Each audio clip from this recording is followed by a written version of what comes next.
오늘 우리에게 주시는 하나님의 말씀은 유다서 1장 17절부터 25절 말씀입니다. 신약 398면에 있습니다. 유다서 1장 17절부터 25절.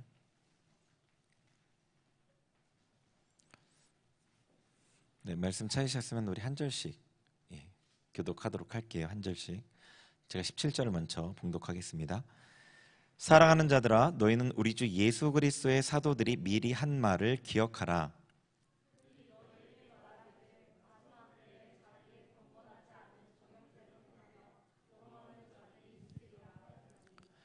이 사람들은 분열을 일으키는 자며 육에 속한 자며 성령이 없는 자니라.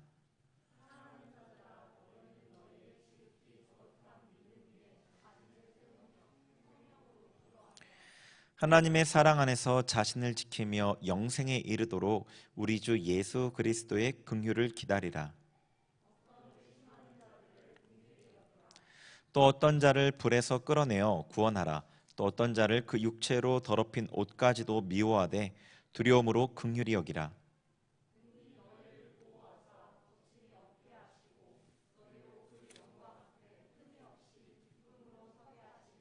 함께 읽습니다. 곧 우리 구주 홀로 하나이신 하나님께 우리 주 예수 그리스도로 말미암아 영광과 위엄과 권력과 권세가 영원 전부터 이제와 영원토록 있을지어다. 아멘. 네. 옆에 있는 지체들하고 인사할게요. 사랑합니다. 축복합니다. 네. 네. 네, 어떻게 한 주간 잘 지내셨죠? 네. 지금 유다서 말씀을 계속 같이 보고 있는데 마중물 기도회 할 때 나누는 말씀이 마태복음 24장이에요. 지금 같이 나누는 말씀이 같이 어떻게 우연찮게 공교롭게 같이 말세에 대한 말씀을 같이 보고 있어요. 마중물 기도회 때도 보고 지금 여기서도 나누고 있어요. 그러니까 지금 우리가 사는 시대가 말세 중에도 말세예요. 그러니까 이 말씀을 나누는 것이 너무나 우리에게 필요하고 적절한 말씀이라고 생각을 해요. 근래 이제 뉴스에서 러시아 우크라이나 전쟁 얘기 많이 듣잖아요. 근데 그 전쟁이 점점 뭐랄까요? 심해지면서 핵전쟁에 대한 얘기까지 나오고 있어요. 그렇죠? 그리고 뭐 지진, 대만에도 지진이 났고, 어디예요? 멕시코인가? 멕시코도 지진이 나고, 지진으로 몸살하는 지구촌, 이런 제목을 봤던 것 같아요. 네, 기근 뭐 아직 기근까지는 아니지만, 그죠? 식량에 대한 얘기들이 있죠.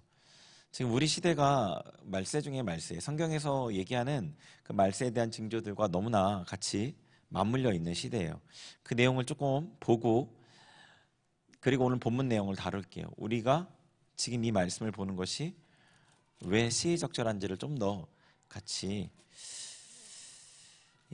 보면 좋을 것 같아요. 누가복음 한번 21장 한번 펴보세요.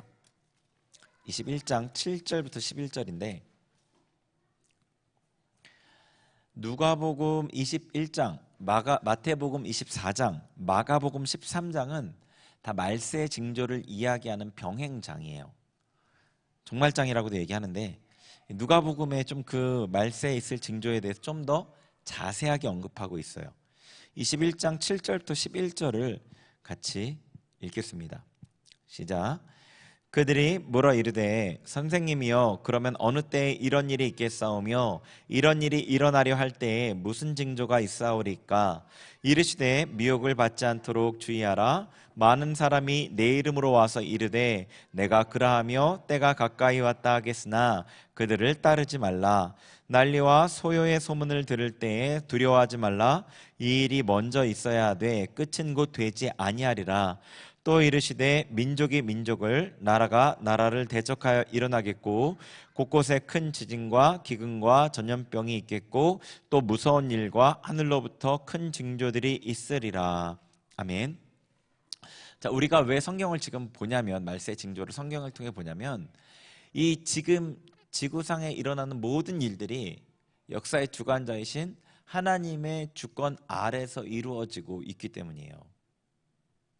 코로나도 우크라이나 러시아 전쟁도 뭐 지진도 기근도 많은 어떤 적그리스도들의 미혹도 뭐 중국이나 이런 나라가 부상하는 것도 다 하나님의 큰 계획 안에 주권 아래서 이루어지고 있어요.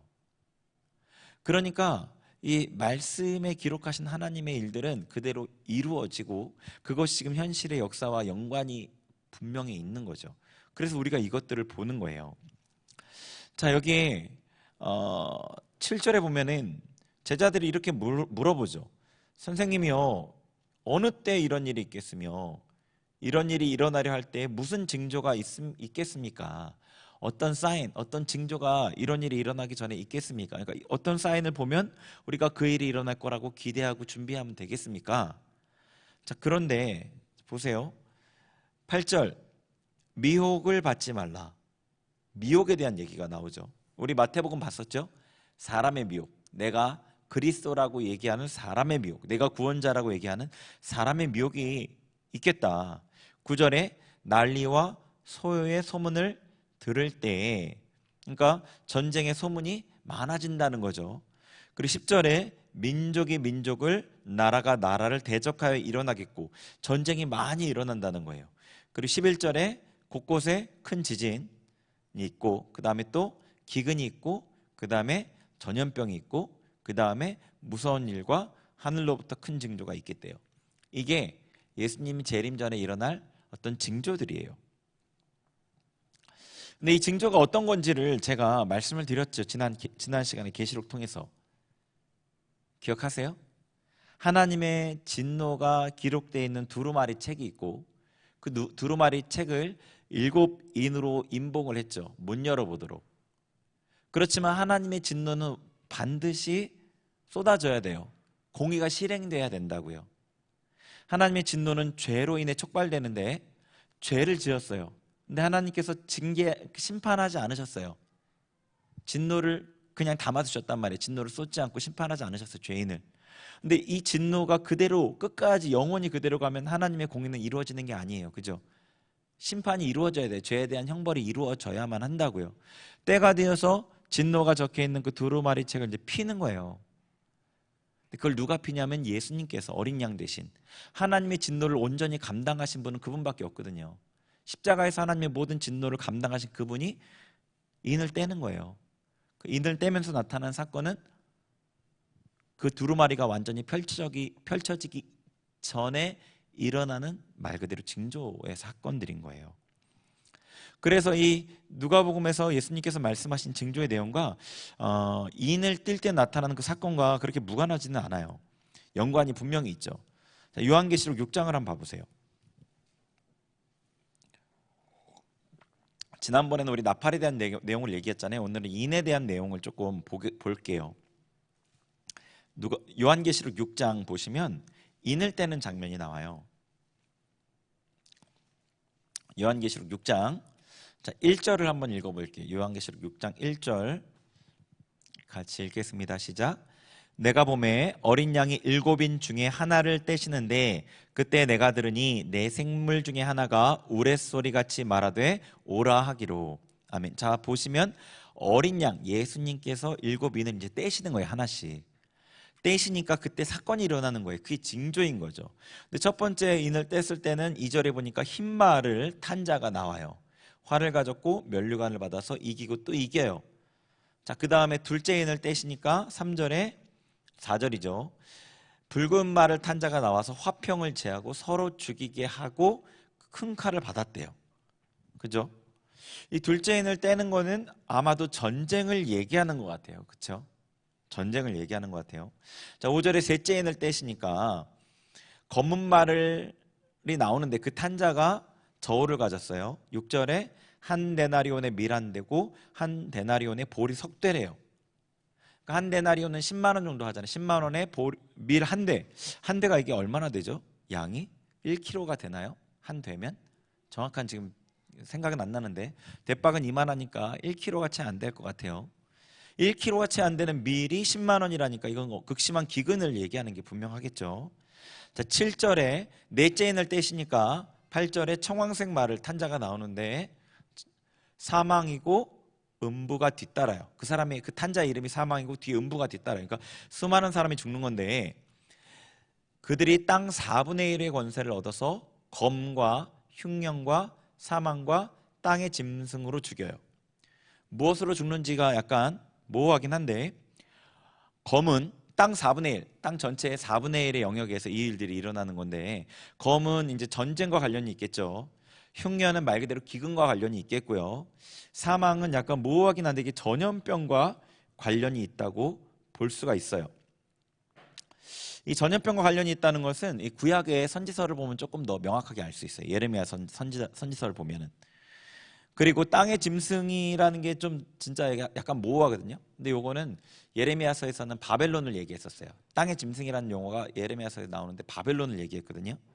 그러니까 짐승과 같이 하나님의 어떤 그런 어떤 법칙과 하나님의 법률과 상관없는 자들로 인한 죽음이지 않을까.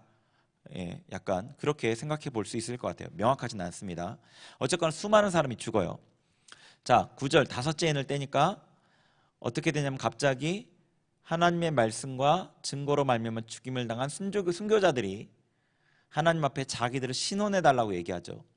어서 심판해서 신원해 주세요. 하나님의 심판이 이 땅에 이루어지길 원합니다. 공의가 이루어지길 원합니다. 우리가 천국에 들어가길 원합니다. 그러는 거예요. 그랬더니 11절에 잠깐 동안 쉬어라. 순교자 죽임당하여 수가 차기까지 기다려라. 그 순교자의 수가 아직 차지 않았다. 그렇게 얘기를 하셔요. 그래서 이때 많은 순교자가 생긴다고도 볼 수 있겠고 여섯 다섯째 인을 떼실 때 그렇게 볼 수도 있겠죠. 그런데 이제 순교자의 수가 다 차는 거는 우리 지난번에 봤던 13장에서 전지구적인 핍박을 통해 순교자의 수가 완성이 되겠죠. 12절 보세요. 여섯째 인을 떼실 때 어떻게 되냐면 지진 나고 해가 검어지고 달이 피같이 돼요. 13절에 이제 별들이 우수수 떨어지죠. 그렇죠? 그리고 뭐 여러 가지 현상들이 있어요. 그리고 나서 보니까 또 7장 1절에 한번 읽어보죠. 이 여섯째 인을 떼고 나서 계속 지속되는 징조예요. 7장 1절 읽어보죠. 시작. 2일 후에 내가 내 천사가 땅 내 모퉁이에 선 것을 보니 땅의 사방에 바람을 붙잡아 바람으로 하여금 땅에나 바다에나 각종 나무에 불지 못하게 하더라. 아멘. 자, 갑자기 내 천사가 나타나요. 그리고 2절에 보니까 다른 천사가 내 천사를 향하여서 큰 소리로 외치죠. 아직은 해하지 말라. 3절에. 그렇죠? 그러니까 내 천사가 나타났다가 그 내 천사를 제어시키는 어떤 그런 현상이 나타나요. 근데 내 천사가 뭐 하는 천사냐면요. 9장 한번 봐보세요. 9장 14, 15절. 14, 15절. 거기 읽어볼게요. 내 천사의 역할이 여기 나와 있어요.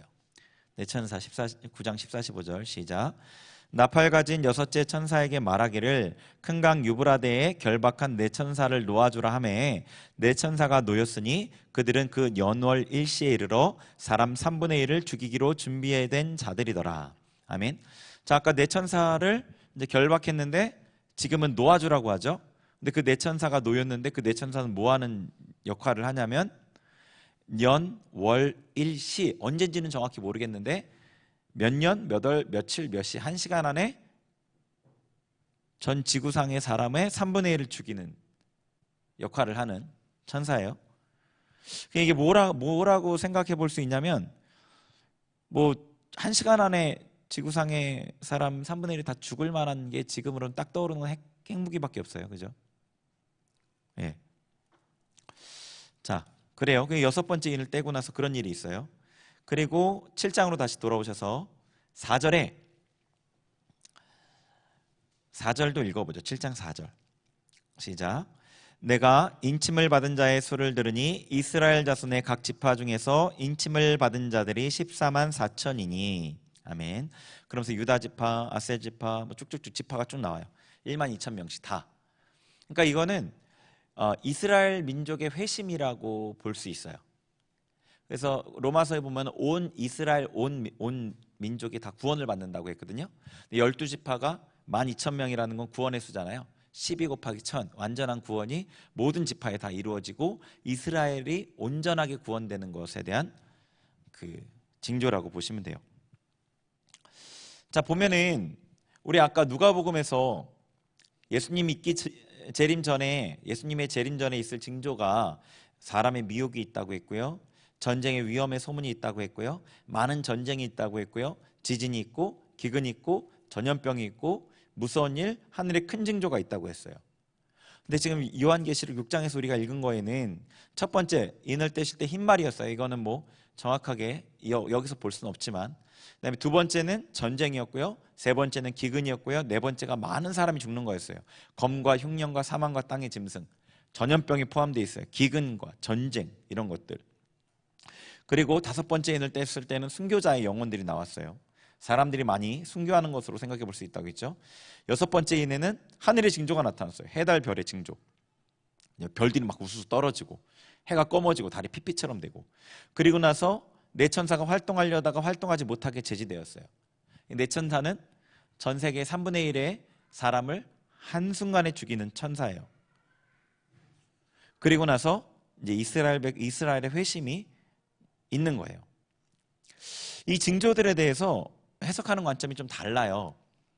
어떤 경우에는 예수님 승천 이후부터 말세니까 그때부터 이 징조가 이루어지고 있다, 이렇게 해석하는 경우도 있고요. 어떤 경우에는 어떤 시점부터 그러니까 예수님의 재림이 가까운 그 시점에 이 일들이 쭉쭉쭉 이루어진다, 이렇게 해석하는 경우도 있어요. 그러니까 예를 들어서 지금 첫 번째 인이 떼진 거야, 이렇게 생각하는 거죠. 근데 또 다른 관점은 예수님이 이미 승천하신 그때 AD 70년경에 30년경에 이미 징조가 첫 번째 인이 떼어졌고 역사 가운데 계속 하나씩 떼어지고 있다, 이렇게 해석하는 경우도 있어요. 그래서 역사 가운데 계속 떼어지고 있다, 뭐 그런 사람들은 이 두 번째 인 아까 뗄 때 뭐였었죠? 화평을 제하고 칼을 받고 이랬잖아요. 이런 것들을 뭐 1, 2차 세계대전 이렇게 해석하는 경우도 있고요. 또 다른 경우에는 네 번째 인을 아까 그 땅의 4분의 1의 권세를 얻었다고 했잖아요. 전염병, 전쟁, 기근 막 다 죽는다고 했잖아요. 그거를 유럽의 흑사병하고 연결시키는 경우가 있어요. 예. 그러면 이제 두 번째 인의 그 전쟁은 1, 2차 세계대전은 아니겠죠. 그 이전에 있었던 전쟁이겠죠, 시기적으로. 그 유럽의 흑사병으로 한 1억 명이 죽었대요. 당시 세계 인구가 4억 5천만이었는데 1억 명이 죽었대요. 그러니까 대단한 경우죠. 그런데 역사의 어떤 사건과 연관시키는 건 사실 좀 조심스러워요. 왜냐하면 많은 분들이 이렇게 해석을 했다가 많이 틀렸거든요. 그리고 조나단 에드워즈 목사님을 이제 이름을 들어보신 분들이 있으실 텐데 굉장히 대단하신 분이거든요. 철학자이고 뭐 하여튼 뭐 신학자로 대단하고 1차 미국 영적 대각성을 일으켰던 분이고 대단한 분이신데, 이분도 역사의 어떤 특정 사건들을 구원의 계획과 연관시켰다가 틀렸어요. 그 책을 제가 읽어봤는데 지금 보면 당연히 틀리죠. 그분 돌아가신 지 몇백 년 됐으니까. 그런데 제가 이 얘기를 나누는 이유는 그럼에도 불구하고 이 징조를 우리가 보면 지금 시기가 얼마만큼 가까이 왔는지는 분명히 알 수 있는 거예요. 여러분 뉴스에서 전쟁에 대한 소식을 듣고 있잖아요. 식량 수급 문제에 대한 얘기를 듣고 있죠. 지진에 대한 소식을 듣고 있죠. 코로나에 대한 소식을 듣고 있죠. 이후에 더 큰 전염병들, 더 위험한 전염병의 소식들을 듣고 있어요. 있을 수 있는. 특별히 저는 이번에 러시아가 핵전쟁에 대한 그것들을 언급했다는 얘기를 듣고 굉장히 충격적으로 다가왔어요. 그리고 여기서 이 핵전쟁의 위험이 있을 뻔하다가 없어지는 이 사건에 대한 게 굉장히 이 내용이 떠오르고 굉장히 충격적으로 다가왔어요. 예. 지금은 우리가 살아가고 있는 지금 이 시기는 말세 중에 말세예요. 예수님의 재림이 가까운 때라고요. 복음이 정말로 땅 끝까지 전파되어져 가고 있어요. 무슬림 땅, 북한 땅에도 복음이 들어가고 있고, 여러분이 그런 소식을 다 듣고 있잖아요. 그리고 여기에 예수님께서 예수님 재림 전에 있을 징조라고 말씀하신 그 징조들이 우리에게 너무나 명확하게 보여지고 있어요. 들리고 있고요. 이렇게 보여지고 들리는데도 지금 이 말세라는 것을, 예수님이 재림이 가까웠다는 것을 알지 못한다면 멸망하는, 이성 없이 자기의 본능대로 행하며 멸망하는 짐승과 같은 거예요. 그게 깨달음이 없는 거예요. 이성이 없는 거예요. 동물은 뉘우치지 못해요. 그거 아세요? 동물은 뉘우침이 없어요. 왜냐하면 깨달음이 없어서 그래요. 이성이 없어서. 그런 멸망하는 짐승과 같이 되는 거예요. 말세예요. 예수님이 재림이 가까웠어요. 여러분이 내일, 모레, 며칠 후에 시험이 있다고 하면 그 시험을 준비하잖아요. 예수님의 재림이 가까웠어요. 그 예수님의 재림을 맞을 준비를 해야 돼요. 그래서 제가 이 유다서의 말씀을 나눠야 되겠다는 생각을 한 거예요. 네. 제가 처음에 사역을 시작했던 한 16년 전, 17년 전쯤인 것 같아요. 그때도 말세가 가까웠다고 저는 설교했어요. 너무나 세상이 타락했거든요. 하나님의 심판은 죄가 관영하면 심판은 임해요. 죄가 가득 차면 그 심판의 원리예요. 그거는 소돔과 고모라 심판도 그랬고 노아 홍수 심판도 그랬어요. 죄가 관영하면 심판은 임해요. 그 심판의 원리인데, 제가 땅을 보니까 제가 볼 수 있는 영역이 제한되어 있지만 우리나라나 이런 데 보니까 죄가 넘치는 거예요. 아, 심판이 가까웠구나 라고 생각할 수밖에 없는 거죠. 근데 한 16년이 지난 지금 너무나 더 명확하게 말씀하고 계셔요, 하나님께서. 그럼 이게 우리는 당장 일주일 후에 일어나야 되는 거 아닌가, 그래야지 가까운 거 아닌가? 그렇지만 여러분이 생각을 해보세요. 여러분의 삶, 100년의 삶, 혹은 하나님의 구원 계획의 그 한 6,000년의 그 넘는 그 기간을 생각했을 때 50년이라는 시간은 정말 짧은 시간이거든요. 30년이라는 시간 정말 짧은 시간이에요. 하나님께서 그때부터 계속해서 우리에게 말씀하시는 거예요. 진짜 가까웠다. 진짜 가까웠다. 진짜 가까웠다.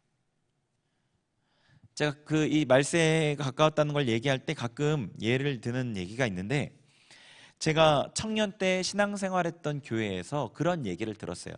제가 직접 들은 건 아니고 들은 얘기를 들은 거예요. 이분이 이제 다른 분한테 들은 거죠. 이분은 직접 들은 거죠. 근데 그 얘기를 제가 들은 거예요. 그분이 하는 얘기가, 자기가 청년 때 천막에서, 그분이 청년 때니까 뭐 이제 기독교 초반이었던 것 같아요. 1980년대, 70년대 이때였던 것 같아요. 그때 교회에서 정말 기도를 많이 하는 권사님, 나이 드신 권사님이 있었는데 그분이 환상을 봤다고 얘기를 해주셨대요. 그 환상이 뭐냐면 예수님이 재림하시는 그 날의 환상이었대요. 근데 그분이 본 모습이 뭐였냐면 골목마다 차들이 빽빽하게 늘어차 있는 모습을 봤대요. 1970년대 그 당시에는 동네에 차 한 대, 두 대 있을 때 아닌가요? 동네에. 상상할 수 없는 거죠. 그러니까 그런 어떤 참고만 할 수 있는 부분이긴 하지만, 우리의 시대가 예수님 재림이 가까웠다는 거는, 그걸 보여주는 증거는 넘치고도 넘쳐요. 그러니까 여러분이 예수님 재림이 가까웠구나, 내가 그분의 심판대 앞에 서겠구나라는 이 생각을 여기 뇌리에서 놓치면 안 되는 시기라고요. 지금은 달라요. 다른 때예요. 만약에 여러분 중에 제가 전하는 이 말을 마음에 담아두지 않는 사람이 있다면 아무리 후회해도 돌이킬 수 없는 일을 겪을 수 있어요. 아무리 땅을 치고 후회하고 울고 통곡해도 돌이킬 수 없는 일을 겪을 수가 있다고요. 성경에 에서가 그랬죠. 장자권을 팔고 나서 아버지 앞에서 울고 울었어도 돌이킬 수 없었어요. 자, 지금이 말세예요. 어떻게 살아야 되는지를 알고 그렇게 살아야 되는 때입니다. 자, 오늘 본문을 볼게요. 유다서 1장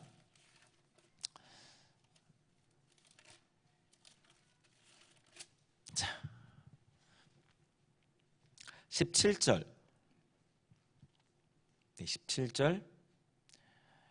17절 같이 읽겠습니다. 시작. 사랑하는 자들아, 너희는 우리 주 예수 그리스도의 사도들이 미리 한 말을 기억하라. 아멘. 자, 이 유다서를 쓴 유다 사도가 다시 한번 강조해요. 유다서의 내용들은 어때요? 다 그런 내용이에요. 다 그 얘기예요. 멸망하는 자들에 대한 내용. 이 앞에까지 다 그런 내용이었어요. 전체가. 그런데 또 강조해요. 또. 그러니까 이게 얼마나 중요하다고 생각하는 건지 알겠죠? 이 멸망할 자들의 특징을 알고 자신을 지키고 이런 특징이 혹여나 자기에게 모양이라도 나타난다면 두려움 가운데 회개하고 돌이켜야 된다는 거죠. 자, 이 특징이 18절에 어떻게 돼 있죠? 마지막 때에 자기의 경건하지 않은 정욕대로 행하는 자들이 있다는 거예요. 이 정욕대로 행한다는 말이 어떤 의미일까요? 한번 생각해 보세요. 정욕대로 행한다. 자기의 정욕대로 행한다. 한번 생각해 보세요. 이게 어떤 의미인 것 같아요? 멸망하는 자들이 자기의 정욕대로 행하여 그 반대에 있는 영생을 얻을 그리스도인들은 어떻게 하죠? 정과 욕심을 십자가에 못 박아요. 날마다 자기를 부인해요. 자기를 죽이고 예수님을 따라가고 옛사람을 벗어버리기 위해 싸우고 새 사람을 입는 자들이에요. 근데 이 사람들은 그렇게 하지 않아요. 정욕대로 행해요. 정욕과 싸우지 않는다고요. 정욕을 즐겨요. 그게 무엇이 됐든 자기 옛습관과 가치관과 욕심과 감정 반응을 돌이키지 않아요. 종교적인 반성은 있을 수 있어요. 예를 들어 이 사람이 누구를 미워하는데 미워하는 데는 이건 정욕대로 행해요. 그냥 미워해요. 그냥. 아, 내가 미워하는 게 맞아. 그렇게 해요. 근데 어느 날 미워하는 감정을 자기도 모르게 드러내버렸어. 화를 내버렸네. 그거 반성해요. 아, 내가 화냈네. 아, 잘못했네. 기도라는 걸 아니까 하나님 앞에 하나님 제가 화냈습니다. 용서해 주세요. 회개했지, 됐네. 그런데 정욕을 못 박지는 않아요. 세상을 사랑해요. 세상에서 즐겨요. 돈을 쫓아요. 정욕을 쫓아요. 그리고 자기가 너무했다 싶을 때는 약간 반성돼요. 아, 내가 좀 너무했네. 너무 세속적이었네. 그런데 돌이키진 않아요. 그냥 정욕대로 행해요. 종교적 반성은 있지만 회개는 없어요. 자기를 부인하지 않아요. 멸망하는 자들입니다. 자, 그리고 이 사람들은 또 뭐라고 하냐면 조롱하는 자들이 있으리라. 정욕대로 행하면서 조롱해요. 누구를 조롱하죠? 경건하게 살려고 하는 자들. 세상의 가치관을 따르지 않고 자기를 부인하는 그 모습을 보고 조롱해요. 왜 그렇게 사냐? 왜 그렇게 사냐? 이게 얼마나 좋은데. 누가복음 16장 14절 15절 같이 읽겠습니다. 시작. 바리새인들은 돈을 좋아하는 자들이라 이 모든 것을 듣고 비웃거늘 예수께서 이르시되 너희는 사람 앞에서 스스로 옳다 하는 자들이나 너희 마음을 하나님께서 아시나니 사람 중에 높임을 받는 그것은 하나님 앞에 미움을 받는 것이니라. 아멘. 바리새인들이 그런 자들이었어요. 정욕대로 행하는 자들. 돈을 좋아하는 이 정욕, 돈을 추구하고 그 정욕대로 행하는 거예요. 그러면서 어떻게 하죠? 이 앞부분에 예수님께서 돈에 대한 교훈을 지금 얘기하신 거거든요. 불의한 청지기에 대한 비유를 얘기했어요. 그러니까 이 바리새인들이 비웃는 거예요. 기롱하는 거라고요. 네. 전혀 자기의 정욕과 싸울 마음이 조금도 없어요. 이게 맞아. 이 길로 가야지. 돈이 얼마나 좋은 건데. 돈을 갖고 뭐 가난한 사람한테 줘? 돈이 얼마나 좋은 건데. 그럼 이 사람들이 구제를 안 했을까요? 구제했어요. 구제했어요.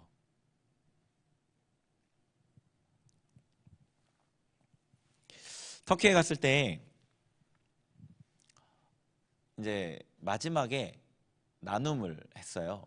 마지막 날 이스탄불로 가서 이제 국제공항 가서 떠날 화요일이죠. 화요일 날 마지막 날 받은 은혜들을 나누는데 은혜가 많이 받아서 다 풍성하게 나눔을 했죠. 근데 마지막에 이름은 제가 거론하지 않겠어요. 근데 어떤 한 분이 간증을 하시더라고요. 아니, 간증을 우리 하는 시간이 있으니까 간증을 한 건데 그분이 자기가 신앙생활을 하면서 예수님을 따르고 어떤 이 신앙의 가치들을 쫓는데 왜 이렇게 살아야 되지? 라는 질문이 자꾸 들었대요. 왜 이렇게 바보같이 살아야 되지? 남들 하는 거, 즐기는 거 다 하지 않고 내가 조금만 눈 감으면 할 수 있는데 왜 이렇게 바보같이 살아야지? 이게 맞는 건가? 정말 맞는 건가? 내가 좀 잘못 가고 있는 거 아닌가? 이런 물음표가 들었다는 거예요. 여기 한국에 있을 때. 그런데 여기 와서 보니까, 터키죠. 튀르키예 땅에 와서 보니까 다 그렇게 살고 있다는 거예요. 우리 터키 사역자들, 튀르키예에 있는 그 난민 사역자들이 다 그렇게 살고 있고 정말로 더 바보같이 살고 있다는 거예요. 그래서 그분이 이제 자기가 잘 안 웃는데 그런다고 뭐 엄청 막 엉엉 울면서 그렇게 막 얘기를 하시더라고요. 그러면서 자기도 바보같이 살 거다. 네. 그런 결단을 딱 얘기하셨어요. 그래서 이제 그 간증을 들으면서 이제 많이들 같이 우셨는데, 그래요. 조롱하는 자들이 있어요. 바보 같다고. 어떻게 보면 여러분도 바보 같게 느껴질 때가 있을지도 몰라요. 왜냐하면 예수님을 따라가는 자는 정말 소수거든요.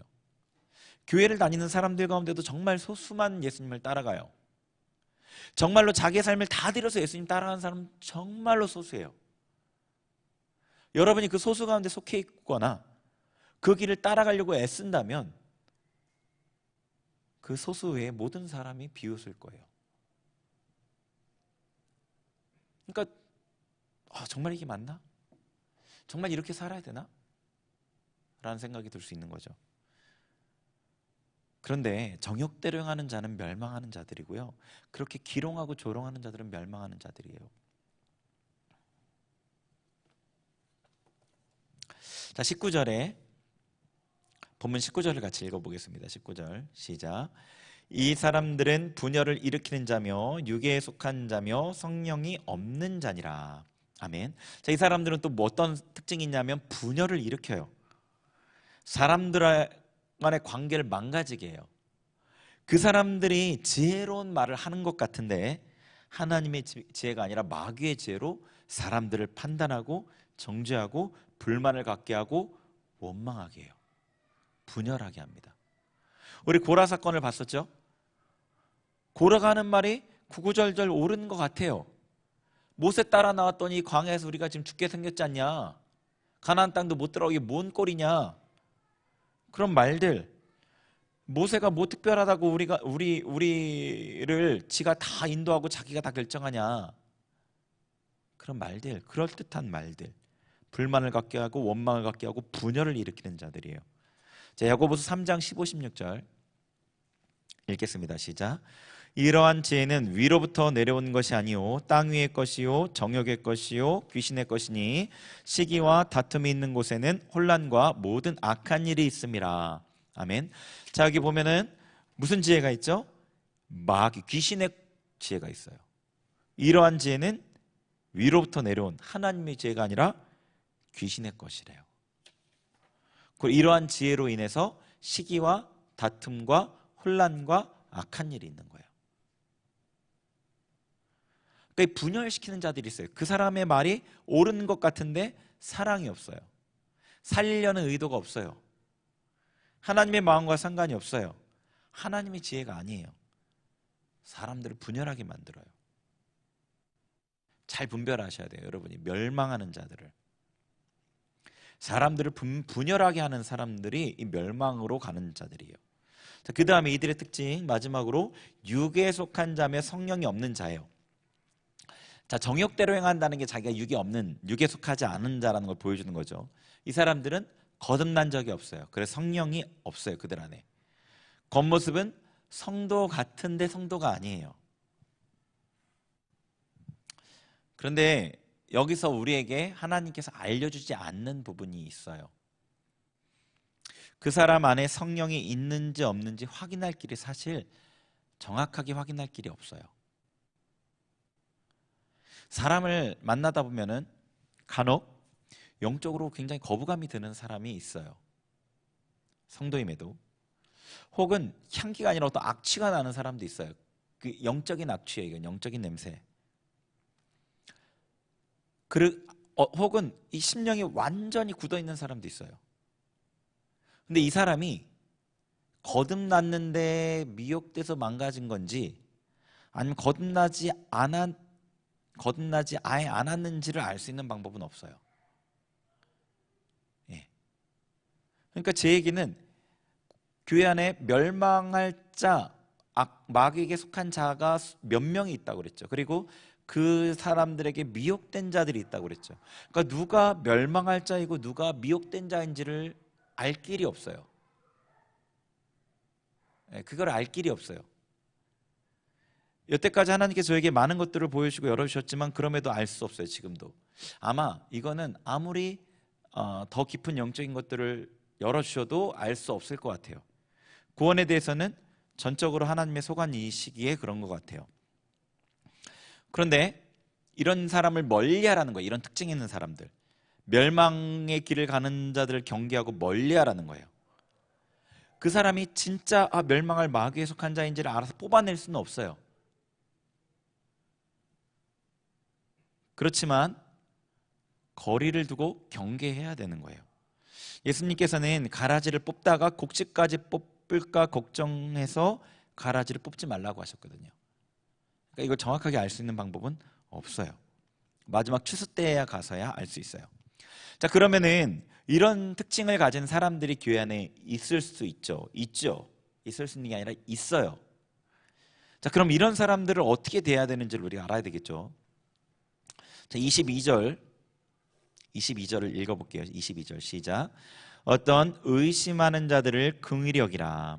아멘. 자, 의심하는 자들을 긍휼히 여기래요. 의심하는 자들이 누구죠? 믿음이 흔들리는 자죠. 거듭나서 하나님께 이 믿음을 받았어요. 참된 믿음을 받았는데 미혹되었어요. 돈을 사랑하게 만드는 발람의 길을 걷는 자들이 그들을 미혹해서 마음이 흔들려요. 불만과 불평과 분열을 일으키는 고라의 길을 걷는 자들이 미혹해서 마음이 흔들려요. 충성되고 순전한 마음이 흔들려요. 이런 사람들을 긍휼히 여기는 거예요. 긍휼히 여겨야 돼요. 의심하는 자들을. 어떻게 해야 되죠? 기도하고 권면하면서 흔들리는 믿음을 붙잡아 줘야 돼요. 긍휼히 여기라는 데는 어떤 뜻이 있냐면 너도 그렇게 될 수 있지 않느냐는 거예요. 너도 저렇게 의심하고 흔들릴 수 있지 않느냐. 그러니까 긍휼히 여기고 도와주라는 거예요. 우리 마태복음의 그 팔복 중에 긍휼히 여기는 자는 긍휼히 여김을 받는다고 하셨어요. 여러분이 이 의심하는 자, 흔들리는 자들을 긍휼히 여겨주면 여러분이 흔들릴 때 하나님께서도 여러분을 긍휼히 여겨주셔요.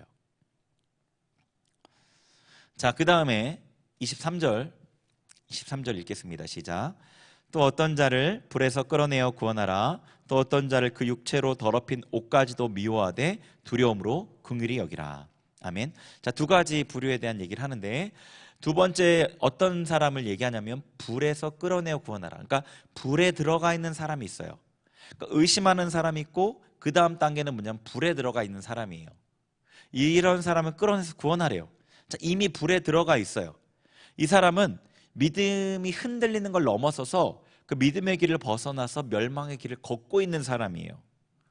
시편의 1편에 보면은 복 있는 사람은 악인의 꾀를 쫓지 아니하고 죄인의 길에 서지 아니하고 오만한 자의 자리에 앉지 않는다고 하였죠. 이게 어떤 그 단계거든요. 악인의 꾀를 따르는 게 먼저고 죄인의 길에 서는 게 그 다음이고 그 다음에 오만한 자의 자리에 앉는 거예요.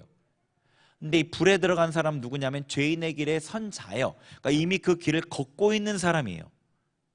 그럼 그 사람에게는 어떤 일이 있냐면 지옥의 불이 그의 삶의 역사예요. 제가 전에 얘기했었죠. 우리가 이 땅을 살 때 이미 지옥과 천국을 산다고. 지옥을 사는 사람은 죽어도 지옥을 가고 천국을 사는 사람이어야 죽어서 천국을 간다고 그랬어요. 지옥을 사는 사람이 천국을 사는 삶으로 전환될 수 있죠. 분명히. 자, 야고보서 3장 6절 읽겠습니다. 시작. 혀는 곧 불이요 불의의 세계라. 혀는 우리 지체 중에서 온몸을 더럽히고 삶의 수레바퀴를 불사르나니 그 사르는 것이 지옥불에서 나느니라. 아멘. 자, 여기 말씀을 잘 봐보세요. 혀는 이렇게 돼 있죠. 그러니까 말로 어떤 죄를 지을 때 어떤 일이 일어나냐면 온몸을 더럽히고 삶의 수레바퀴, 이 삶의 수레바퀴, 이제 운명의 수레바퀴라는 말을 쓰잖아요. 굴러가야 되는데 그걸 태워버리는 거예요. 이 말로 어떤 죄를 지면 그게 온몸을 더럽히고 삶을 망쳐버리는 거예요, 완전히. 근데 그 불이 어디서 나오는 거냐면 지옥불에서 나는 거예요. 그러니까 어떤 사람이, 이건 지금 말로 하는 죄를 국한해서 얘기하지만 죄로도 확장해서 얘기할 수 있는 거예요. 죄인의 길, 멸망의 길을 걷고 있다면 지옥의 불이 그 사람의 삶에 실제로 역사하는 거예요. 그 사람의 삶을 태우는 거라고요. 그 사람의 삶을 망가뜨린다고요. 처음에는 보이지 않는 생각이나 감정이나 이런 부분들, 남들이 보지 못하는 그런 부분들의 어떤 지옥불이 역사하죠. 괴로움을 겪죠. 그러다 그것이 더 확장되어서 보이는 영역에도 나타나는 거죠. 일상생활을 제대로 못하게 되고, 일을 그르치게 되고, 관계를 망치게 되고.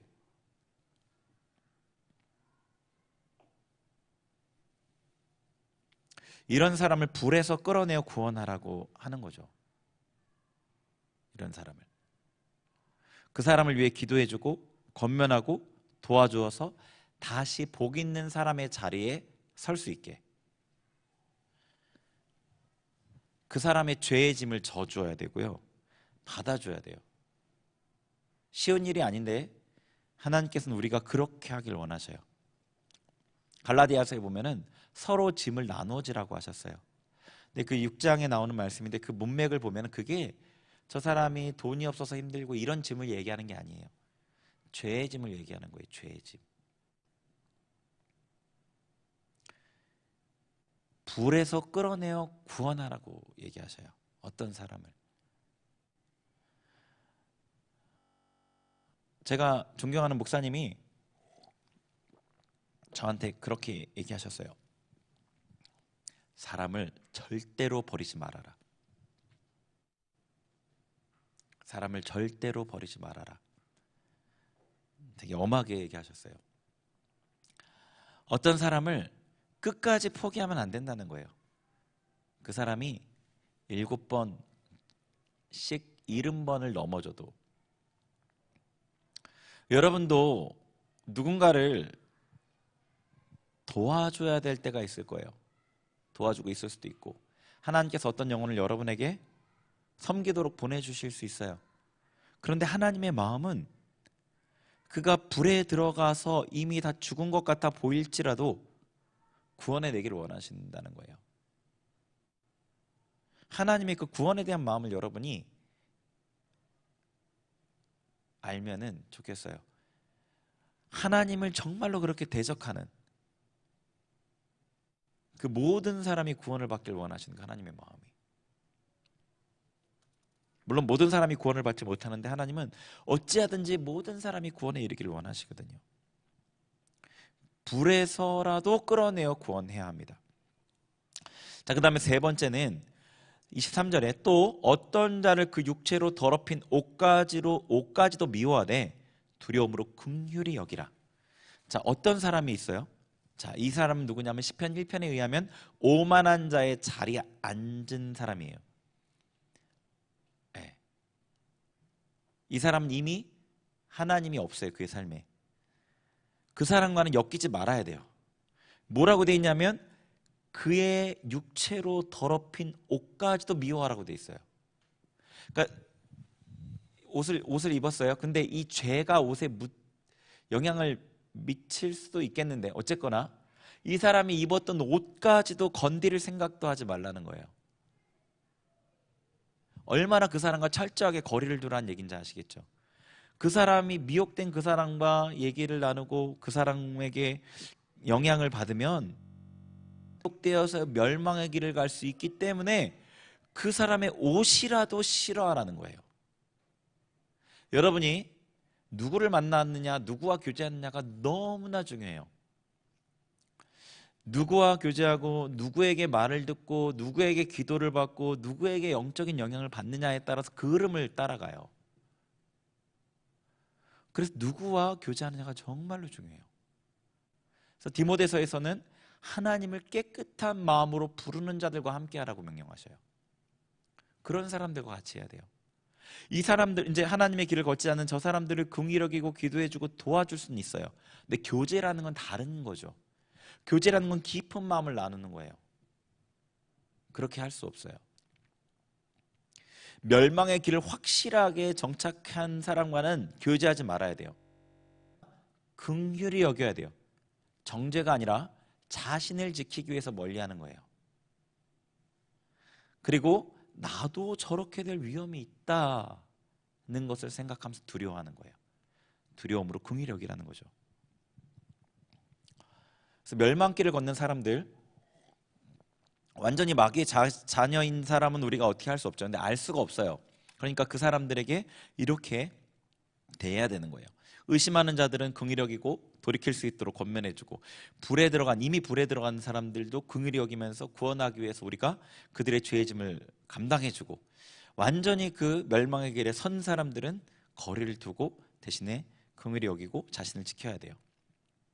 자, 그러면은 이제 우리가 어떻게 그 사람들을 대해야 되는지 알았으니까 우리는 과연 어떻게 이 시대를 살아야 되는지, 성도의 자세, 성도는 어떤 모습이어야 되는지 말세에 그 내용을 보도록 할게요.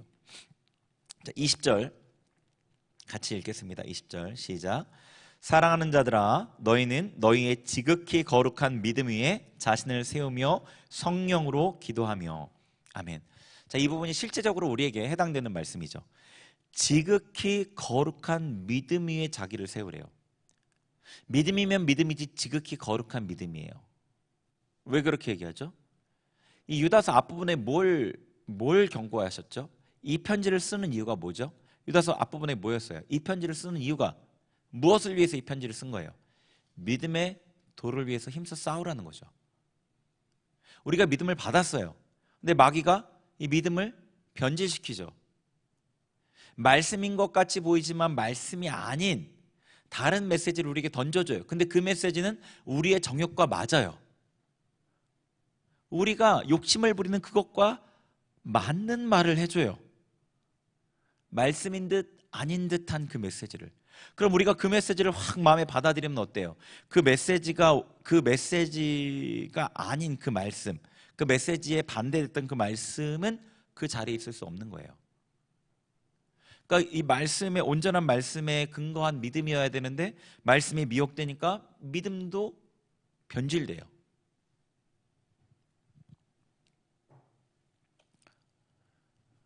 자신의 욕심을 선택했기 때문이죠. 지극히 거룩한 믿음은 하나님의 그 말씀 위에 근거한, 말씀에 근거한 믿음이에요. 여러분 잘 생각해 보세요. 이 말씀이라는 게 과연 무엇인지, 이 성경에 기록된 이 하나님의 말씀이라는 게 과연 무엇인지, 우리에게 어떤 것인지를 잘 생각해 보세요. 너무 기초적인 건데 이게 희미해져 있는 것 같다는 느낌을 자꾸 받아요. 제가 이 말씀이 여러분에게 어떤 의미인지를 잘 생각해 보세요. 이 말씀이라는 게, 믿음이 있다는 게 과연 어떤 의미인지 생각해 보세요. 믿음이 있다는 건 과연 무슨 의미예요? 뭘 믿는 거예요? 말씀에 기록되어 있는 하나님을 믿는 거예요. 하나님이 자기를 이 말씀을 통해 계시하셨단 말이에요. 이슬람 사람들은 알라를 믿죠. 알라가 하나님이에요. 그 사람들이 하나님을 믿어요. 하루에 5번씩 기도해요. 그 사람들이 믿는 하나님과 우리가 믿는 하나님 뭐가 달라요? 어디서 다른 거예요? 우리는 무엇을 근거로 예수님이 우리를 위해 십자가에 죽었다고 믿어요? 말씀이에요. 우리의 믿음의 모든 근거가 여기 말씀에 있어요. 여기에 기록되어 있지 않은 것을 믿는 것은 성경에서 말하는 믿음이 아니에요. 세상 사람들은 이 성경에 기록된 말씀과 상관없는 믿음을 갖고 살아가잖아요.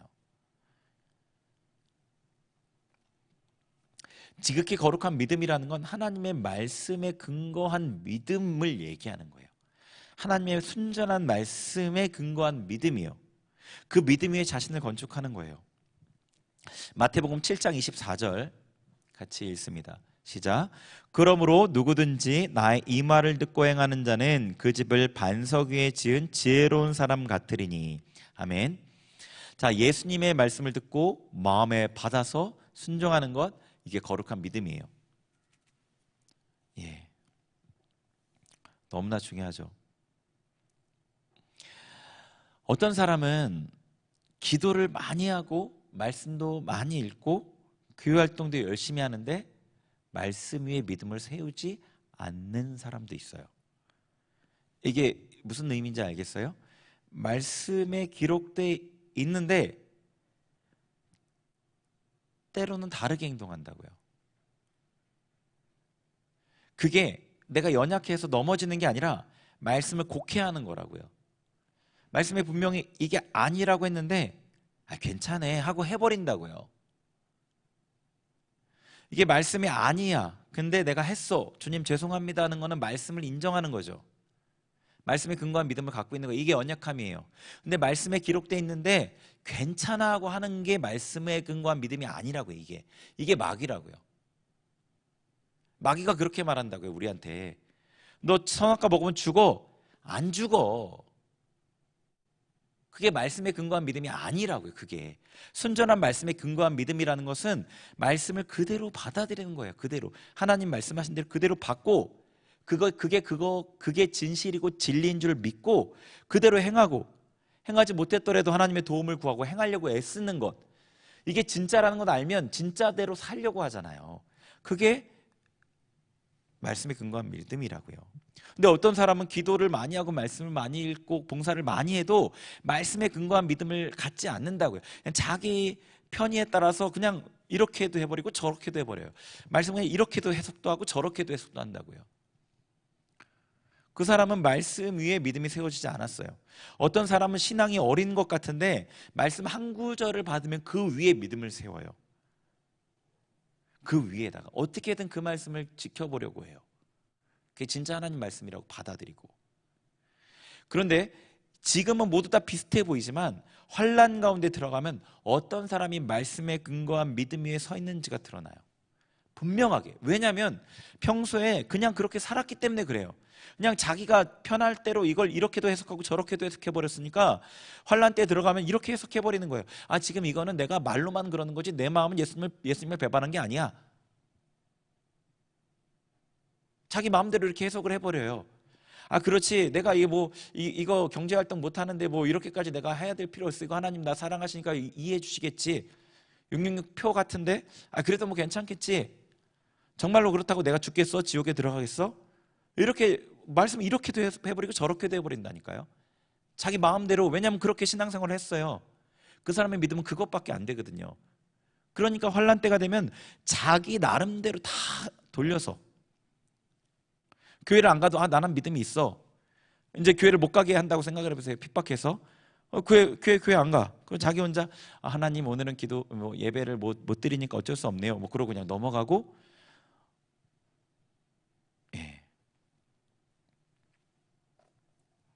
그렇게 적당히 타협하는 거죠. 그 사람이 그렇게 신앙생활을 했기 때문이에요. 그러니까 환난 때 다 드러납니다. 자, 20절 뒷부분에 20절 한 번 더 읽어보죠. 사랑하는 자다, 시작. 사랑하는 자들아, 너희는 너희의 지극히 거룩한 믿음 위에 자신을 세우며 성령으로 기도하며. 아멘. 자, 성령으로 기도하라고 되어 있어요. 지극히 거룩한 믿음 위에, 말씀에 근거한 확실한 믿음 위에 자기를 세우고 그 다음에 성령으로 기도하라고 되어 있어요. 근데 성령 안에서 기도하라는 의미인데 성령 안에서 기도하라고 얘기하시는 거예요. 그게 무슨 얘기예요? 기도하면 다 되는 게 아니라 성령 안에서 기도해야 된다는 의미죠. 저는 나름대로 기도 생활을 할 수 있는 대로 열심히 해왔어요. 어떤 때는 기도가 잘 되고 어떤 때는 안 된 적도 있겠죠. 사역자니까 성도는 당연히 그래서 기도를 열심히 했어요. 근데 제가 성령 안에서 기도하는지를 잘 점검하지는 않았던 것 같아요. 기도를 하면서 이렇게 자기의 기도가 하나님 앞에 온전히 드려지는지를 점검하지 않으면 아마 이렇게 생각하는 것 같아요. 저도 그렇게 생각했기 때문이에요. 기도하면 그냥 기도지, 기도하면 하나님이 들으시지, 그냥 그렇게 생각한 것 같아요. 근데 본문에서는 성령 안에서 기도하라고 하셔요. 그러니까 이 얘기는 무슨 얘기냐면 성령 안에서 하는 기도가 있고 그렇지 않은 기도가 있는 거예요. 분명히 차이가 있는 거예요. 그리고 하나님이 원하시는 기도는 성령 안에서 하는 기도인 거예요. 자, 좀 더 명확하게 말씀드리면 성령 안에서 기도하지 않으면 하나님께 올라가지가 않아요. 상달이 안 돼요. 자, 성령 안에서 기도가 무엇인가? 어떻게 기도해야 되나? 라고 물어보면요, 방법은 저도 몰라요. 왜냐하면 방법으로 되는 게 아니기 때문에요. 저도 예전에는 방법에 대한 얘기를 많이 했어요. 기도를 이렇게 하고 저렇게 하고. 근데 방법으로 기도가 되는 게 아니기 때문에 방법을 말씀드릴 수가 없어요. 이거는 뭐와 같냐면 기도는 하나님과 관계잖아요. 사람 관계에서 방법이 도움이 되긴 해요. 관계 스킬이. 근데 관계를 방법으로 할 수는 없어요. 관계는 마음으로 하는 거예요. 내가 저 사람을 좋아하는 마음이 전달될 때 그 사람도 나에 대해서 같은 마음을, 이 마음이 오고 가는 걸 통해. 기도도 마찬가지예요. 기도의 어떤 방법이 도움이 되긴 하는데 방법으로 기도가 되는 건 아니에요. 그걸 여러분이 분명하게 마음에 두셨으면 좋겠어요. 기도도 하나님을 향한 마음이 핵심이에요. 여러분이 마음이 바르다면 성령 안에서 기도할 수 있어요. 하나님을 향한 사랑, 충성, 경외, 믿음, 소망, 이런 은혜가 여러분 마음 중심에 자리하고 있으면 성령 안에서 기도할 수 있어요. 그런데 이런 마음은 순종의 기반 위에 자리해요. 순종하지 않으면 하나님께 받은 은혜가 사라져요. 불순종하면 하나님께 받은 그 믿음이 희미해져요. 소망도 뭐 없어지죠. 순종 안 하는데 충성이 어디 있어요? 경외도 없죠. 순종 위에 자리하는 거예요, 이런 것들이. 근데 순종은 뭐와 관련돼 있어요? 믿음의 싸움과 연결돼 있어요. 신앙의 모든 요소는 분리돼 있지가 않아요. 유기적으로 연결돼서 이루는 거예요, 하나를. 그러니까 여러분이 성령 안에서 기도해야 되는데, 그러기 위해서 여러분 마음을 들여다봐야 돼요. 내 마음이 정말 하나님을 향한 사랑이 있나? 그거를 분별하기 위해서는 이게 잘 안 보일 수가 있죠. 대부분 잘 안 보일 거예요. 잘 안 보일 수 있는데, 그걸 분별하기 위해서는 예전에 여러분이 은혜를 충만하게 받았던 때, 하나님을 내가 사랑한다는 걸 의심할 수 없었던 때와 지금을 비교해 보면은 그래도 알 수 있어요. 하나님을 향한 사랑이나 이런 충성, 경외함, 믿음, 소망, 이런 게 내 안에 있는 거를 확인해야 돼요. 그게 있으면 기도가 성령 안에서 돼요. 근데 그게 없으면 그걸 회복하기 위해서 먼저 거기다 포커스를 맞춰야 돼요. 그걸 회복하는 게 뭐예요? 철저한 회개잖아요. 철저한 회개예요. 하나님 앞에 내가 어디서 떨어졌는지 주님 알려주세요. 제가 도대체 어디서 떨어졌기에 제 마음 안에 하나님을 향한 사랑이 없습니까? 그리고 거기서부터 회개해야 되는 거예요. 그래서 여러분 안에 이것들이 다시 회복되면 성령 안에서 기도가 돼요. 성령 안에서 기도하면 하나님과 소통하는 기도를 할 수 있어요. 하나님께 기도가 올라가면 응답이 오고요, 내면의 변화와 성장은 자연히 이루어져요. 성령 안에서 기도해야 돼요. 상처에 몰두한다고 상처가 치유되는 게 아니에요. 하나님의 은혜가 임해야지 치유돼요. 자, 그 다음에 21절 같이 읽겠습니다. 시작. 하나님의 사랑 안에서 자신을 지키며 영생에 이르도록 우리 주 예수 그리스도의 긍휼을 기다리라. 아멘. 자, 21절에 하나님의 사랑 안에서 자기를 지키라고 하셨어요. 하나님의 사랑 안에서 자기를. 이거는 하나님의 사랑 안에 머물라는 뜻이에요. 그런데 적용의 관점에서 보자면, 그러니까 우리 편에서 보자면, 우리가 이것을 구체적으로 적용하는 관점에서 보자면 이것은 하나님의 사랑을 지키라는 말이에요. 내 안에 하나님의 사랑을 지켜서 하나님의 사랑이 내 안에 머물게 하라는 거예요. 이게 왜 이렇게 적용되냐면, 이건 제가 몇 번 했던 얘기 같아요. 하나님의 은혜가, 성령의 은혜가, 성령께서 우리 안에 임하시잖아요. 그런데 이 내 몸에 임하셨는데 내 몸은 내가 컨트롤한단 말이에요. 성령께서 아무리 충만하게 내 안에 임해도 내가 로봇가 되는 게 아니잖아요. 내 몸은 내가 주장해요. 나한테 통제권이 있단 말이에요. 성령이 임하셨어요. 근데 내 몸으로 내가 악한 일을 한다고 생각해 보세요. 분노를 내고 분노를 하고 미워하고 정욕대령하고 세상에 음란이나 화려한 것들을 즐긴다고 생각해 보세요. 그럼 내 안에 성령께 소멸되는 거예요. 그러니까 하나님의 사랑을 지켜야 된다는 거예요. 내 몸 부정한 데 쓰지 않고 거룩한 일에 쓰고 하나님이 기뻐하신 일에 내 몸을 쓰면서 내 안에 임한 하나님의 사랑을 내가 지키는 거예요. 그러면 그분이 전능하신 성령님이시고 전능하신 하나님이시고 하나님의 능력이 내게 임했기 때문에 그 능력이 나를 지켜요. 그러니까 내가 그분을 지킨다는 말이 약간 어폐가 있지만 적용적으로 보면 그래요. 실제적으로 보면 우리가 우리의 몸을 거룩하게 사용해야 되는 거예요. 그래야지 하나님의 은혜가 소멸되지 않아요. 그것이 하나님의 사랑 안에서 자신을 지키라는 말의 의미예요. 자, 그 다음에 예수 그리스도의 긍휼을 기다리라. 네, 예수 그리스도의 긍휼을 기다리라 하셨어요. 성도에게는 이 땅에 소망이 없죠, 그렇죠? 천국밖에 소망이 없습니다. 하나님의 재림을 기다려요. 천국에 들어갈 날을 간절히 소망해요. 그런데 영생에 이르도록 예수 그리스도의 긍휼을 기다리라고 하는 거예요. 왜냐하면 우리가 아무리 헌신하고 아무리 수고하고 아무리 애쓰고 아무리 세속을 멀리하고 기도하고 자기를 부인해도 예수님의 긍휼만이 우리를 구원하시기 때문인 거죠. 우리를 미혹하여서 멸망시키려는 마귀와 그의 사람들, 그들로부터 우리가 이기고 보호받을 수 있는 것은 예수님의 긍휼로만 가능한 것이기 때문에 그렇습니다. 자, 24절 25절 마지막으로 같이 읽어볼게요. 24, 25절 시작. 능히 너희를 보호하사 거침이 없게 하시고 너희로 그 영광 앞에 흠이 없이 기쁨으로 서게 하실 이 곧 우리 구주 홀로 하나이신 하나님께 우리 주 예수 그리스도로 말미암아 영광과 위엄과 권력과 권세가 영원 전부터 이제와 영원토록 있을지어다. 아멘. 네. 능히 너희를 보호하사 영광 앞에 흠이 없이 기쁨으로 서게 하실 분이에요. 하나님이. 그러니까 우리가 이 땅 가운데 우리를 미혹하는 마귀도 많고 우리를 공격하고 핍박하는 사람도 많고 우리가 이 땅에 이리들 가운데 그 수많은 이리떼 가운데 홀로 놓여진 어린 양같이 느껴질지 모르지만 하나님은 능히 우리를 보호하실 수 있는 분이라는 거죠. 그리고 그분 앞에 기쁨으로 서게 하실 수 있다는 거예요. 하나님 앞에 기쁨으로 나아가는 거 한번 생각해 보세요. 전능하시고 모든 것을 다 아시는 그분 앞에 흠이 있으면 기쁨으로 나갈 수가 없어요. 죄가 있으면 기쁨으로 나갈 수 없어요. 두려움 가운데 나가요. 그렇게 두려워하는 사람은 형벌이 있게 되는 거예요. 그 요한일서의 4장에 나오는 말씀이에요. 그런데 우리를 기쁨으로 서게 하실 수가 있대요. 하나님께서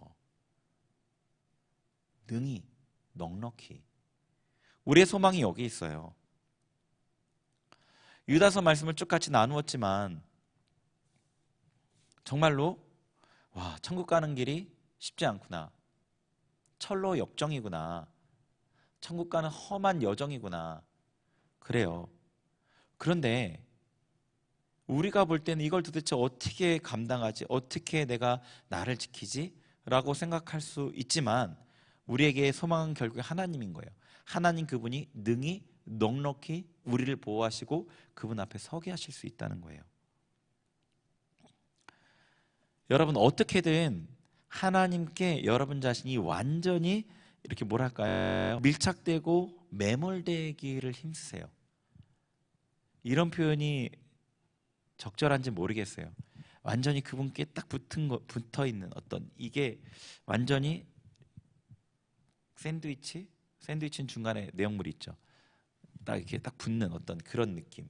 예수님과 내가 완전히 딱 가까운 그런 상태가 되기를, 그리고 그 상태를 유지하기를 전심을 다해 힘쓰세요. 그게 돼요. 안 되지 않습니다. 그래야만 우리가 이 시대를 이겨낼 수 있어요. 지금 우리가 사는 이때가 말세라는 게 분명해요. 여러분 마음의 허리를 동여야 돼요. 적당하게 신앙생활에서는 나의 믿음도 지킬 수가 없어요. 예수님 만날 준비를 해야 합니다. 멸망할 자들을 멸리하고 자신을 지켜야 돼요. 거룩한 믿음 위에 자신을 건축해야 돼요. 말씀이 아닌 것은 여러분 받아들이지 마세요.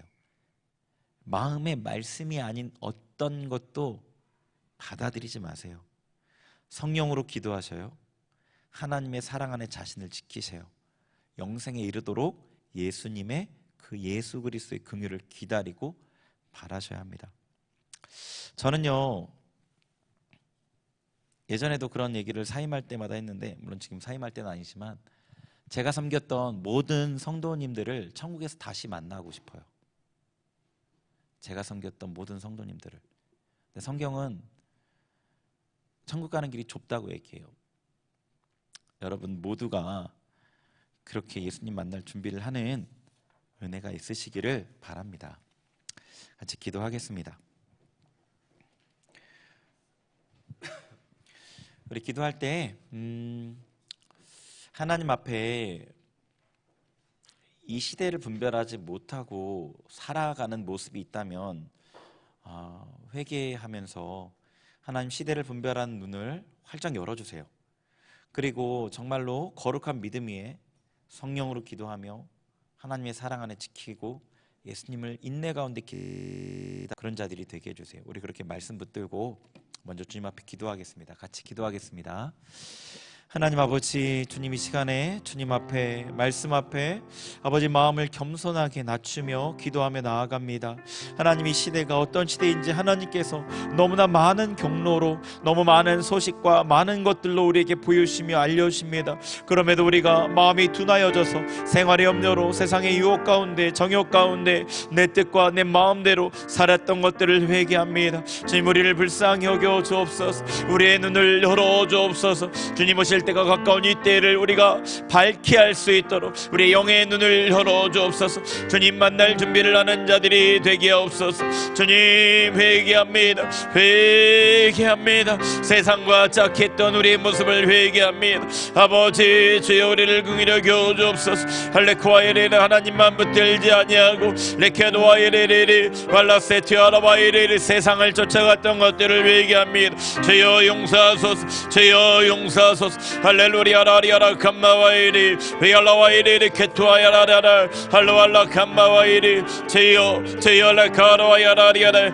베알라와리알라 감마와이리 발라칼로알라 세투아리아라 할렐루아이리리리 바라칼로알라 세로아야라 아버지 우리를 불쌍히 여기소서. 아버지 우리를 긍휼히 여기소서. 할레코아이리리 베알라와이리 감마와이리 베알라와이리 감마와 주님 우리가 아버지 지극히 거룩한 믿음의 자신을 세우게 하소서. 성령으로 기도하게 하소서. 하나님의 사랑 안에 자신을 지키게 하소서. 영생에 이르도록 우리 주 예수 가르게 하소서. 할레코아일의 말세를 사는 성도의 바른 태도를 우리의 삶에 갖추며 살아가게 하소서. 주님을 바라보며 하나님의 도우심과 보호하심을 바라보며 우리를 넉넉히 구원할 주님을 바라보며 우리가 이 땅을 살아나가게 하소서. 이기게 하소서. 승리하게 하소서. 주여 우리 가운데 주님 은혜를 놓아소서. 할라와 카로와이리 베알라와이리 켈로알라 감마와이리 할렐루야 우리를 긍휼히 여기소서. 아버지 연약한 우리를 믿음 없는 우리를 주님 불쌍히 여기시고 긍휼히 여기소서. 할렐루야 라리아라 감마와이리 성령 하나님 충만하게 성령 하나님 충만하게 성령님 충만하게 할로알라 카로와야라라 발라세로와야라리아라 감마와이리 발라세티아라리아라 발라칼로알라 감마와 주님 은혜를 부소서. 주여 은혜를 부소서. 레카로아야라리아라 우리의 마음을 부드럽게 하시고 우리의 심령을 부드럽게 하시고 하나님의 진리의 말씀으로 알라카리 우리의 믿음이 새로워지게 하소서. 할레코아이리리리리 발라세티아리아라라 감마와이리리리 환난 가난과 고난 수고로움 속에도 성도는 그 믿음을 지켰네. 주를 섬기는 일에 자신을 나들이며 진리의 말씀과 성령으로 그 길을 걸었네. 환난 가난과 고난, 환난 가난과 고난 수고로움 속 성도는 그 믿음을 지켰네. 주를 섬기는 일에 자신을 다 드리며 진리의 말씀과 성령으로 그 길을 걸었네. 그리스도 안에서 새롭게 하시고 그리스도로 인하여 자유케 되었네. 우리는 무명하나 유명한 자요.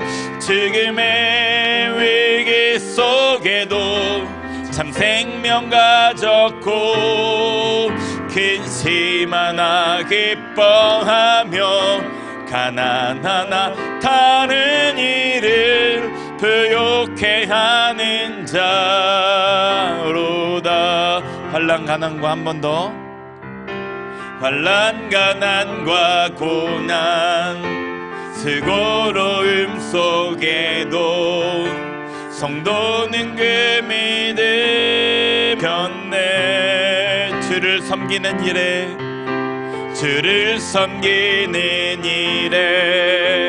자신을 다 드리며 진리의 말씀과 성령으로 그 길을 걸었네. 그리스도 안에서 새롭게 하시고 그리스도로 인하여 자유케 되었네. 우리는 무명하나 유명한 자요. 지금의 위기 속에도 참 생명 가졌고 근심 하나 기뻐하며 가난 하나 다른 일을 부욕해 하는 자로다. 우리 기도할 텐데요, 이 찬양 가사를 좀 마음에 새기면서 기도했으면 좋겠어요. 환난, 가난, 고난, 수고로움 속에도 성도는 그 믿음을 지켰네. 성도는 그런 존재입니다.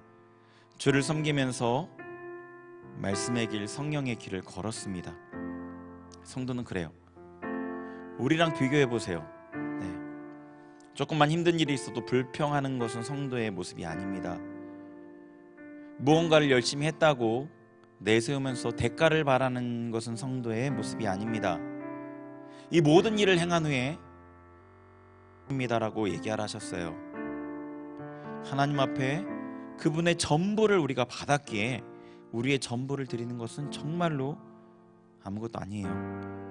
여러분, 이 시간에 성도, 정말 성도의 길을 걷는 것이 무엇인지, 내가 정말 그 길을 걸을 마음은 있는지 주님 앞에 자신을 돌아보면서 결단했으면 좋겠습니다. 하나님, 제가 성도의 길을 걷겠습니다.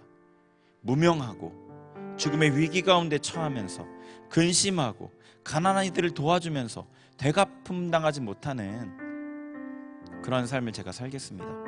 우리 같이 주님 앞에 그렇게 기도하겠습니다. 우리 주님 이름 부르면서 기도하겠습니다. 같이 기도합니다. 주여,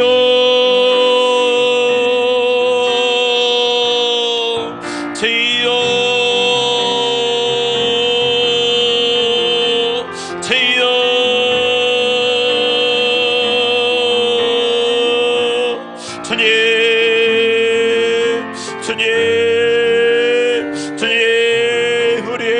없음을 용서하여 주옵소서. 아버지, 나의 믿음 없음을 용서하여 주옵소서.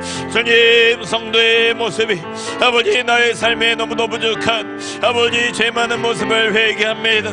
용서하여 주옵소서. 주님께서 우리에게 자신의 전부를 주셨는데 내 것을 드리기를 아까워한 우리의 이 완악함을 용서하여 주옵소서. 아버지, 내 것을 주님 앞에 전부를 드리며 그럼에도 주님 앞에 더 드리고 싶어하는 성도의 온전한 믿음으로 주님을 섬기며 살아가게 하소서.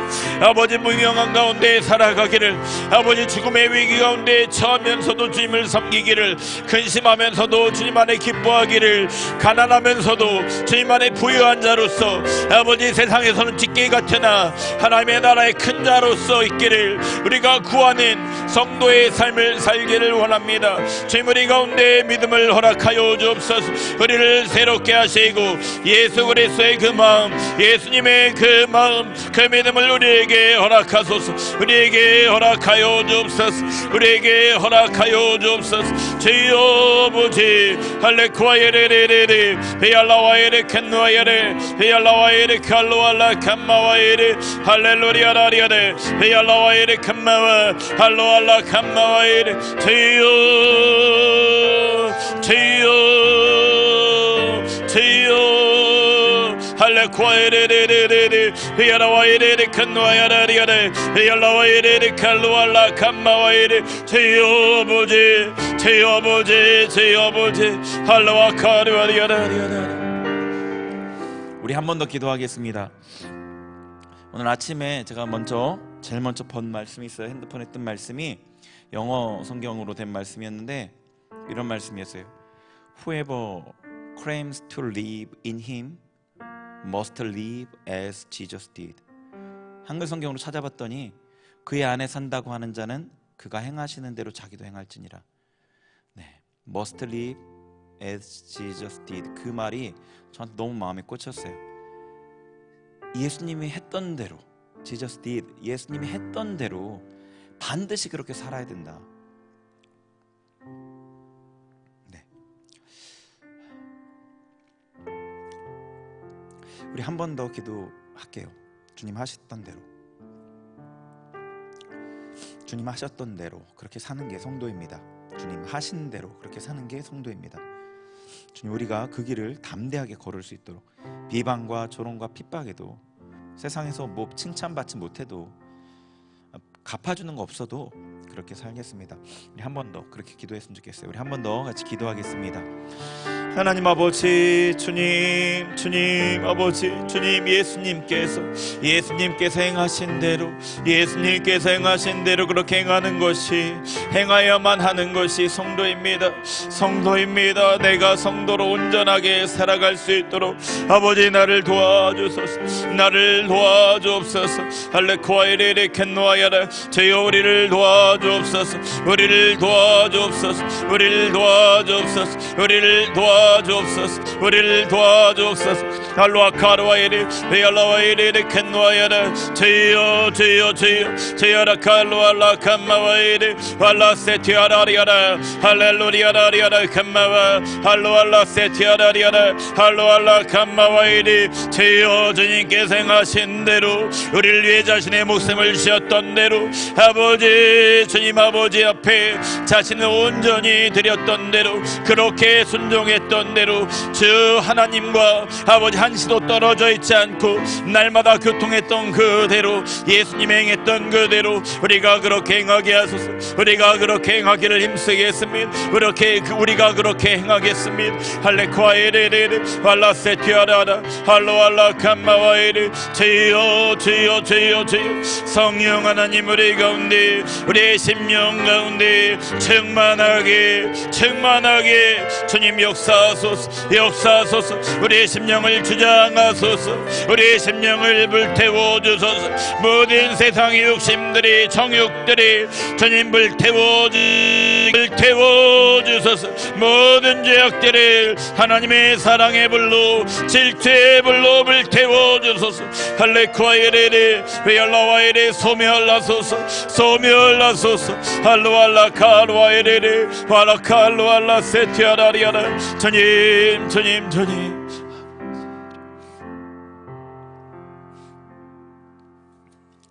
하나님 아버지, 오늘도 부족하고 연약한 우리에게 임하신 주님을 찬양합니다. 우리의 삶에 행하실 주님의 일들을 바라보며 또한 감사합니다. 주님 홀로 영광 받아 주옵소서. 예수님의 이름으로 기도합니다. 아멘. 우리 자리에서 일어나셔서 봉헌하겠습니다.